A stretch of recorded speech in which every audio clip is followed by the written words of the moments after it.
So, what we're going to... I forgot to plug in the soldering iron.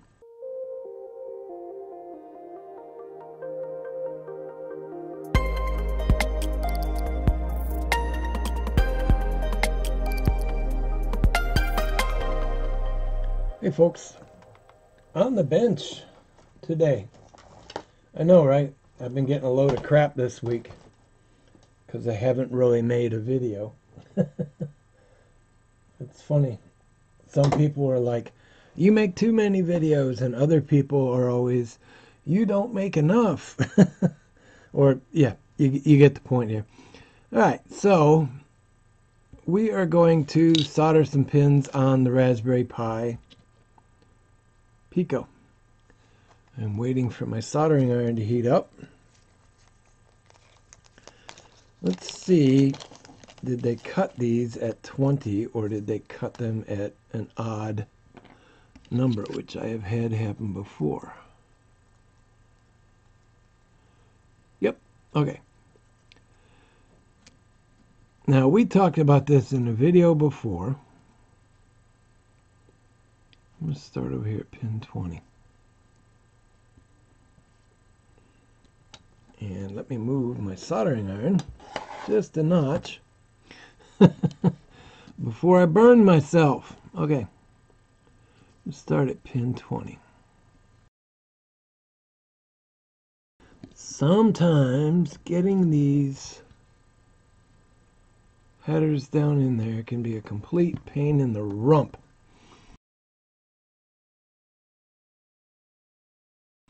I do this a different way.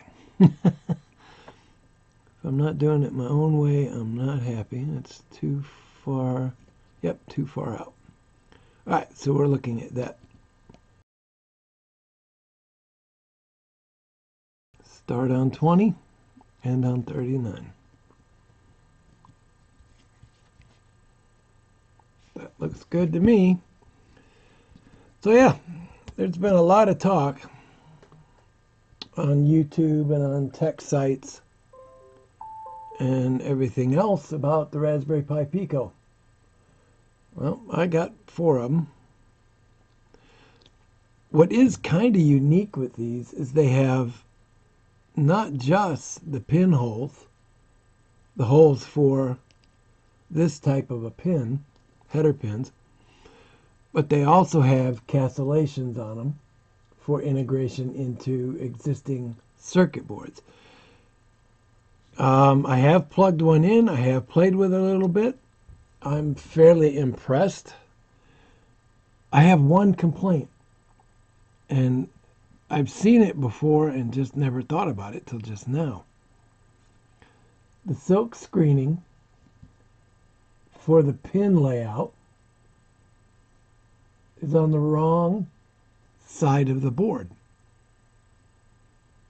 which is going to cause you to have a guide laid out on the desk. That's mildly annoying. All right, let's get this set down on there. Ah, hang on a minute. I need my cheaters. Okay. Now we're ready to go. Although looking at the screen, I can't really see because my cheaters are focused at exactly this distance. A lot of times people will set the pins on the corners and then pull it out. The problem I've found with that, at least for breadboarding, is you may angle the pins out one way or the other. So actually, if we look at it this way, we may tilt those pins one way or the other. And then to straighten them, you're literally bending the board, which could end up cracking the circuit board. So, yeah, that's just what I don't like to do. So real quick, like I said, we're going to come in. There's a couple things here let's talk about real quick because I'm thinking about them.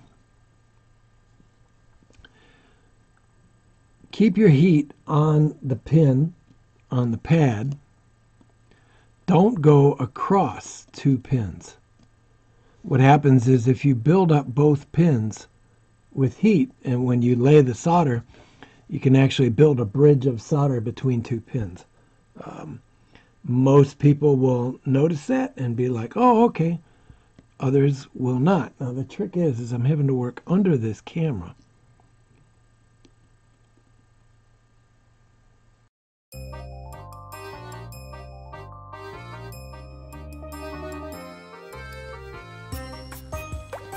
Need to replace the tip on this soldering iron, or I just grind it and retin it.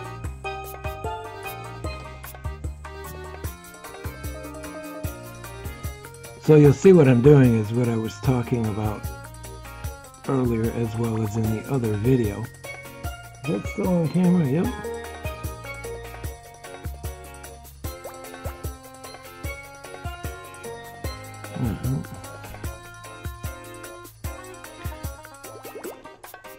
Helps if you stay tinned.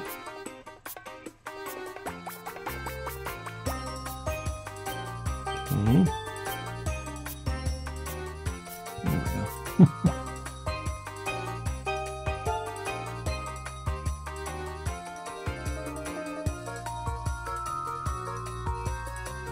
God, this tip is terrible.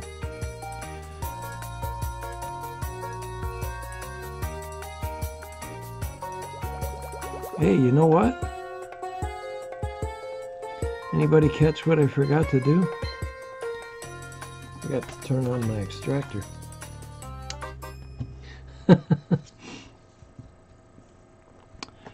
So as I'm sucking in a face full of fumes,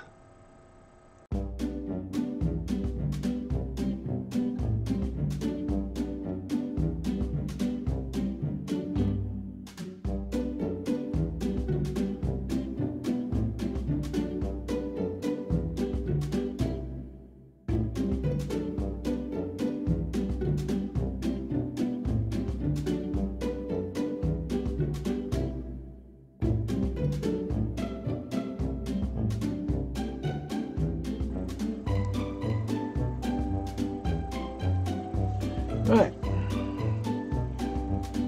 So now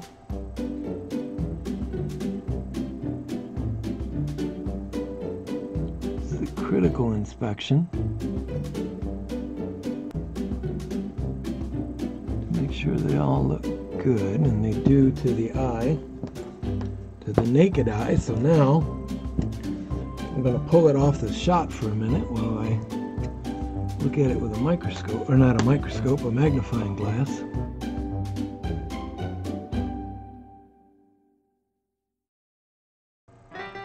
21 through 40 look good.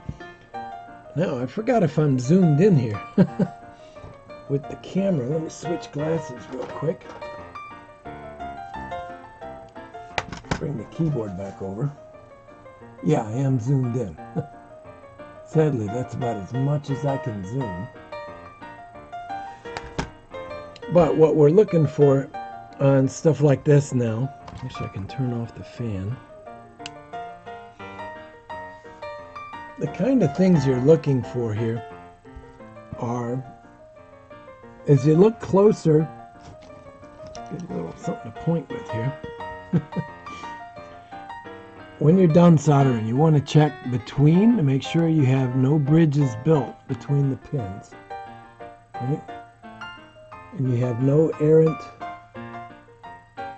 beads of solder. I'm not liking that pin right there.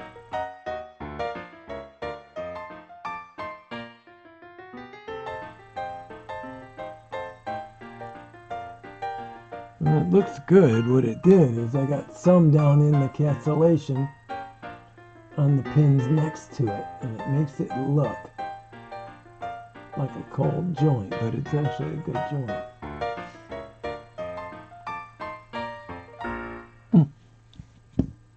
So that's that. Let's see if we let the smoke out of the wires when applying power.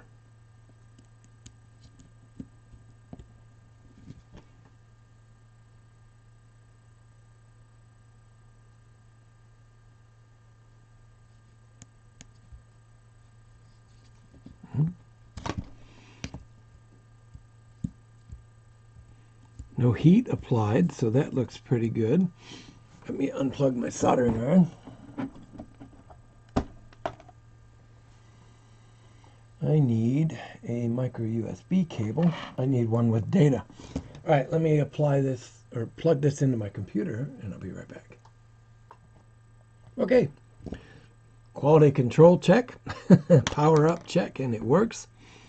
We'll talk about the, I got a little cleanup to do there as I look at it.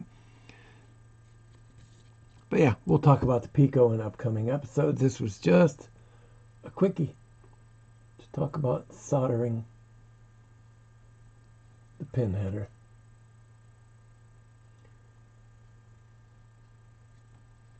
Still not keen on that one pin, but it looks solid all the way around. Anyway, we'll talk about the Pico in upcoming episodes. See ya.